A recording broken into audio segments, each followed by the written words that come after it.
get to work. Go on. Hey everybody, Gears here with mystery prop number 4, the mystery resolved.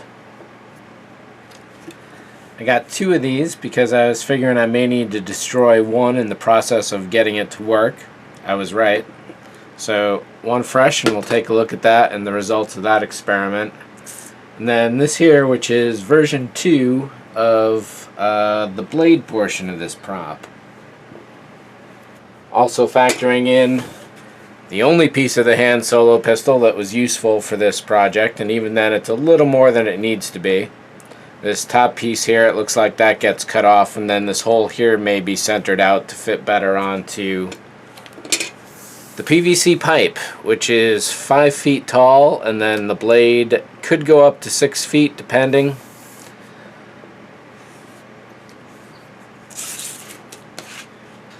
The blade is going to slot in here, so I'll have a special width for it to go that way, so it's just a block that goes in and holds it there. There's a few more pieces I need. There's a rod off of Darth Vader's chest box that can be reduplicated. A couple wires, a couple special bendy things, but essentially that'll be close to it. This rod itself is actually a 3/4 inch wooden dowel with masking tape wrapped around it, slid in here so that it's a really tight fit.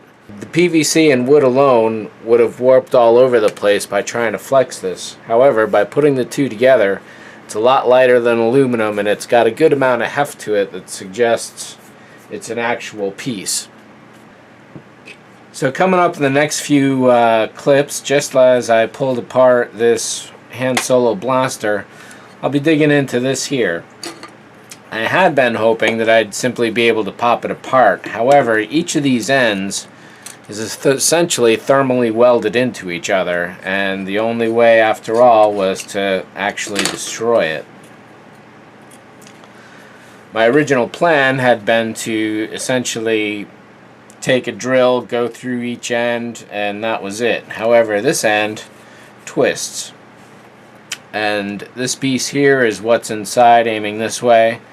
So digging apart all of that material just to get this piece loose and then wind up destroying the entire thing anyway, this could be a real big issue.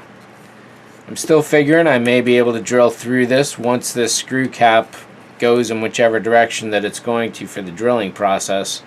And then once I have a central hole here, that may be easier to deal with than the way that I had done it with that one. So that video won't quite be coming yet.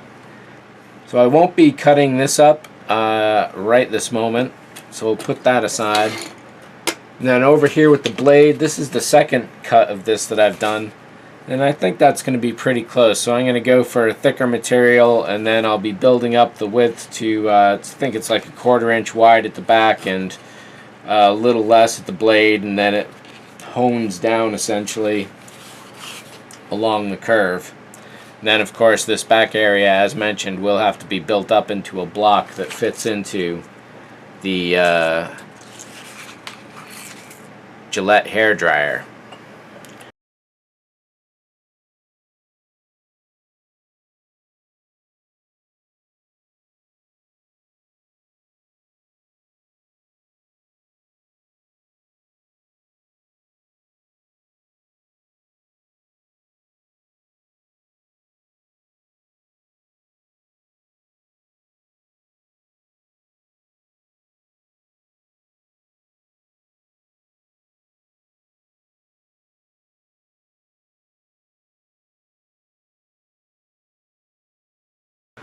So I didn't want to show off a particularly not great idea, and I went ahead with the procedure. I decided to drill out the ends. I should have started with the yellow end first. Let me see if I can get this back in position, because now this piece is trapped in here.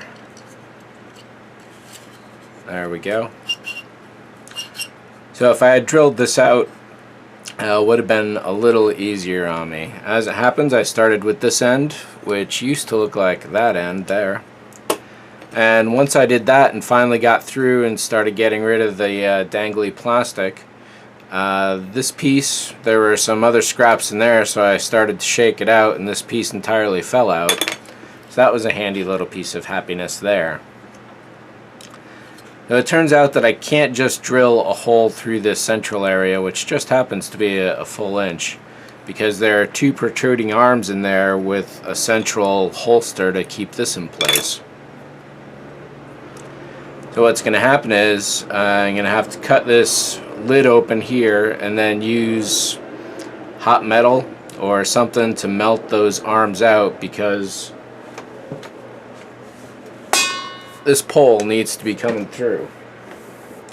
And one of the handy things I did is that while this was drilling out, it started distorting because it was so hot. So while it was still hot, I took it and put it around this. It's actually cooled a little tighter than it had been.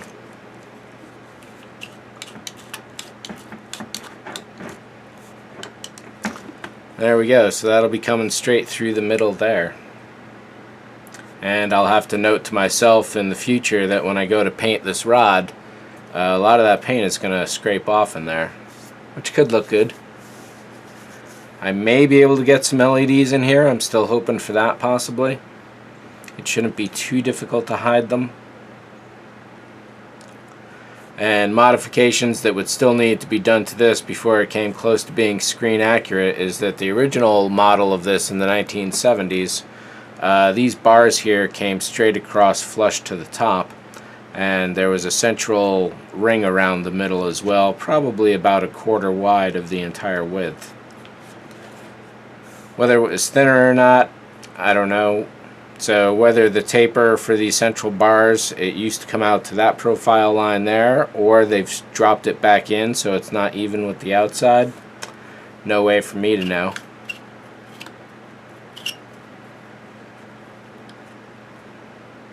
But I'll be leaving that alone for now. And I can finally say goodbye to this, though I will be keeping a couple of these teeth, because what I'll be doing is tracing them and then cutting styrene and laying it down into place. It's going to take a lot, I know that much. And with no small amount of finagling, I managed to get these arms out of the middle here. Fortunately, they both mostly snapped along most of the length, but there was still a little gouging and little materials to get out with the little nipper here. Perfect fit, really friction fit nice. This piece is loose, it doesn't matter, it's just a guide piece at this point. All the friction is coming from that tight seal from heating it up. So this piece goes somewhere about 1/2 foot up the rod. And over here with the DLL, I know this top ridge here comes off, but I don't know if this circle comes out. So either this fits parallel over like that with just a little kick, because this isn't quite a full inch, or this piece stays and it goes on like this, which I think is the more accurate way to do it. We'll see. And then that goes just under the handhold, something like that, then the blade, and so on. Here it is. I'm going to cut 2 more of these with slightly less material to them. Maybe a 4th and a 5th, I don't know. We'll see what the width is by then. The block that fits into the hairdryer is going to be much bigger than the blade that comes out of it, which should be about 1/4 inch, I think. But I got to double check all that. So, got some junk to throw out. Thanks for watching. See ya.